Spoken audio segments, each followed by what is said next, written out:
ओम श्री महागणपतिये नमः। शुक्लांबरधरं विष्णुं शशिवर्णं चतुर्भुजं प्रसन्नवदनं ध्यायेत् सर्वविघ्नोपशान्तये वक्रतुण्डमहाकाय कोटिसूर्यसमप्रभ निर्विघ्नं कुरु मे देवो सर्वकार्येषु सर्वदा। गजाननं भूतगणाधिसेवितं कपित्थजम्बूफलसार भक्षुतं उमासुतं शोकविनाशकारणं नमामि विघ्नेश्वरपादपङ्कजं मूषिकवाहनमोदकहस्तचामरकर्णविलम्बितसूत्र वामनरूप महेश्वरपुत्र विघ्नविनायक पादनमस्ते। ॐ एकदन्ताय विद्महे वक्रतुण्डाय धीमहि तन्नो दन्तिः प्रचोदयात्। ॐ एकदन्ताय विद्महे वक्रतुण्डाय धीमहि तन्नो दन्तिः प्रचोदयात्। ॐ एकदन्ताय विद्महे वक्रतुण्डाय धीमहि तन्नो दन्तिः प्रचोदयात्। श्रीगणेश पञ्चरत्नं मुदाकरार्तमोदकं सदा विमुक्तिसाधकं कलातरावतंसकं विलासिलोकरक्षकम् अनायकैकनायकं विनाशिदेवदैत्यकं नदाशुभाशुनाशकं नमामि तं विनायकम्। नदीधरादिभीकरं नवोदितार्गभास्वरं नमः सुरारिनिर्जरं नदातिकापदुत्तरम् सुरेश्वरं निजीश्वरं गजेश्वरं गणेश्वरं मगेश्वरं तमाश्रये परात्परं निरन्तरं समस्तलोकशङ्करं निरस्तदैतकुञ्जरं तरोतरं वरं वरेव वक्त्रमक्षरं कृपाकरं क्षमाकरं मुदाकरं यशस्करं मनस्करं नमस्कृतां नमस्करयोमि भास्वरम् अगिञ्जनार्दिमार्जनं चिरन्दनोक्तिभाजनं पुरारिपूर्वनन्दनं सुरारिगर्भस्सर्वणं प्रपञ्चनाशभीषणं धनञ्जयादिभूषणं कपोलदानवारणं भजे पुराणवारणं निदान्तकान्ततन्तकान्तमन्तकान्तकात्मजम् अचिन्त्यरूपमन्तहीनमन्तरायकृन्तनं निरन्तरे निरन्तरं वसन्तमेव योगिनां तमेव कन्तमेव तं विचिन्तयामि सन्ततं। महागणेश पञ्चरत्नमाद्रयोन्नयोन्वगं प्रजल्पते प्रपातके हृदि स्मरन् गणेश्वरम् अरोगतो मतोषितां सुगायितीं सुप्रुतां सुमायुधारुष्टुबूदिमम्बुपैति सोऽसिरतात्।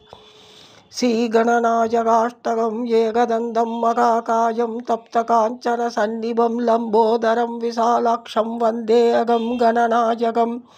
मौञ्जीकृष्णजिनधरं नागयज्ञोपवीतनं पालेन्दुविलसन्मौशिलं वन्देऽहं गणनायकम्। अम्बिकाहृदयानन्दं मातृभिः परिपालितं भक्तप्रियं मदोन्मत्तं वन्देऽहं गणनायकम्। चित्ररत्नविचित्राङ्गं चित्रमाला विभूषितं चित्ररूपधरं देवं वन्देऽहं गणनायकम्। गजवक्त्रं सुरेशरिष्टं कर्णसामरभूषितं पाशाङ्कुशधरं देवं वन्देऽहं गणनायकम्। मूषिकोत्तमारोग्यदेवासुरमहायुवेयोत्तकामं महावीर्यं वन्देऽहं गणनायकम्। यक्षकिन्नरगन्धर्वसिद्धविद्याधरः सदा स्तूयमानां महापद्मानां वन्देऽहं गणनायकम्। सर्वविघ्नहरं देवं सर्वविघ्नविवर्जितं सर्वसिद्धिप्रदातारं वन्देऽहं गणनायकम्। गणाष्टकम् इदं पुण्यं भक्तितो यो पठेन्नरकविमुक्तः सर्वपापेभ्यो रुद्रलोकं स गच्छति। श्रीनारद महर्षि अरुளிய श्रीसङ्कटनाशन गणेशस्तोत्रम्। नारद उवाच प्राणं या शिरसा देवं गौरीपुत्रं विनायकं भक्तवासं स्मरेन्नित्यं आयुष्कामार्थसिद्धये। प्रथमं वक्रतुण्डं स एकदन्तं द्वितीयकं तृतीयं कृष्णपिङ्गासं गजवक्त्रं चतुर्थकं लम्बोदरं पञ्चमं स षष्ठं विकटमेव च सप्तमं विघ्नराजं स धूम्रवर्णं तदाष्टकं नवमं बालचन्द्रं स दशमं तु विनायकम् एकादशं गणपतिं द्वादशं तु गजाननं द्वादशदानि नामानि त्रिसन्ध्यं यः पठेन्नरगणसविघ्नभयं दस्य सर्वसिद्धिकरं प्रभो विद्यार्थिति लभते विद्यां धनार्थी लभते धनं पुत्रार्थी लभते पुत्रान् मोक्षार्थी मोक्षमवाप्नुयात् जपेत् गणपति स्तोत्रं षड्भिर्मासे बलं लभेत् संवत्सरेण सिद्धिं स लभते नात्तर संशयः अष्टभ्यो ब्राह्मणेयञ्च लिखित्वात् स समर्पयेत् तस्य विद्या भवेत् सर्वा गणेशस्य प्रसादतः श्रीरुणकरगणेशस्तोत्रम् सिन्दूरवर्णं दिविभुजं गणेशं लम्बोदरं पद्मदले निविष्टं ब्रह्मादिदेव्ये परसेव्यमानं सिद्धिर्युधं तं प्रणमामि देवं सृष्टादना ब्रह्मणा संयः पूजिताय फलसिद्धये सदैव पार्वती पुत्रारुणनाशं करोतु मे तिरुपुरस्य वदात् पूर्वं शम्भुना संयकर्चितः सदैव पार्वती पुत्रारुणनाशं करोतु मे हिरण्यकच्छिपादीनां वदार्थे विष्णुनार्चिते सदैव पार्वती पुत्रारुणनाशं करोतु मे महिषस्य वदे देव्यो गणनाथ प्रभूजितः सदैव पार्वती पुत्रारुणनाशं करोतु मे तारकस्य वदात् पूर्वं कुमारेण प्रभूजितः सदैव पार्वती पुत्रारुणनाशं करोतु मे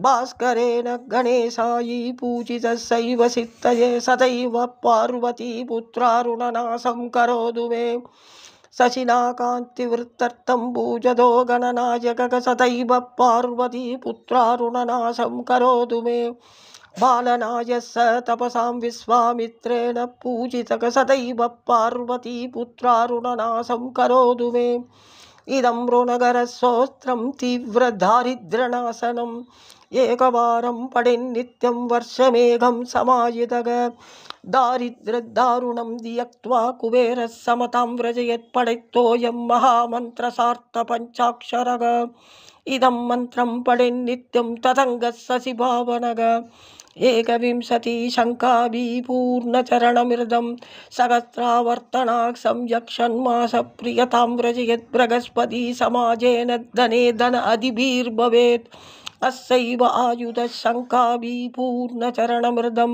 वक्षायां यावर्तनात् संयवाञ्छितबलमवाप्नुयात् भूतप्रेतपिशाचानां नाशनं स्मृतिमातृदः।